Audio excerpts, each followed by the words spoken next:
I'm Alan Woodward and I'm one of the board directors with Grand Pacific Health. Yes, I've got a background having worked in the area of mental health and suicide prevention services for around 20 years.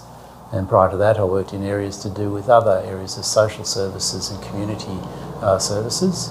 And before that I worked in government. So I've had a fairly broad-ranging career. I am passionate about improving the mental well-being of Australians.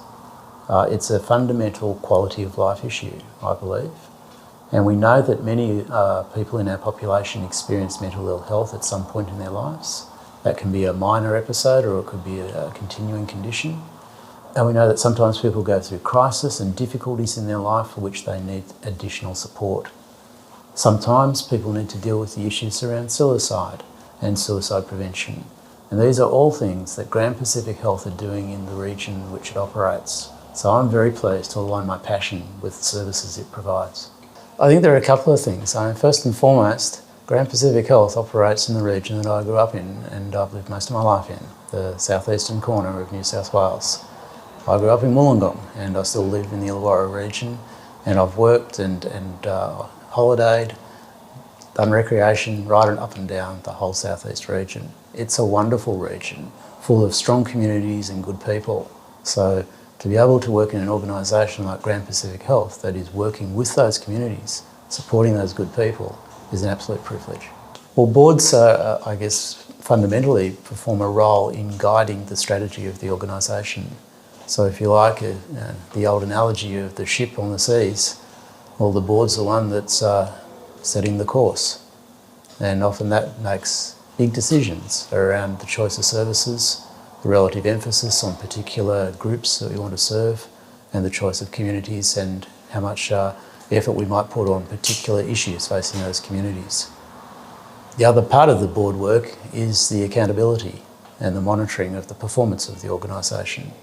So the board is the part of the organisation that is always checking, always asking the questions, always making sure that everything is legal, everything is performing well, and that people in the organisation are accountable for serving the community. Well, the future looks rosy for Grand Pacific Health in terms of it being an organisation that is growing and therefore able to provide more services to more people in more communities. And that's the whole idea. Let's try and support as many people as possible. The future also is undoubtedly full of issues and challenges. And some of the challenges we've had in the communities of the southeast over the summer period with fires and drought. As a nation, we're facing issues around coronavirus.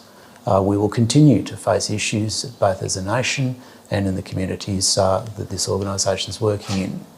So the future will always be throwing things at us. And in that sense, Grand Pacific Health will be one of those organisations that sits there with people in communities in times of difficulty, and we will work out ways to best support people. Yes, I think there is a very real role for what might be called community-managed organisations or community-based organisations. That is, organisations that are made up of people from those communities serving others in those communities. And Grand Pacific Health is one of those organisations. The people in its workforce, the board directors, the others that it works with, the suppliers, are all in the local community. And that means that the services are more tailored to the needs of people in those communities, that the people involved in providing those services understand what is important in those communities, understands the interests and the ways in which things happen across those communities. I think that's really important, particularly in today's age, where community-based responses are increasingly being seen as more effective in getting better results and outcomes with people.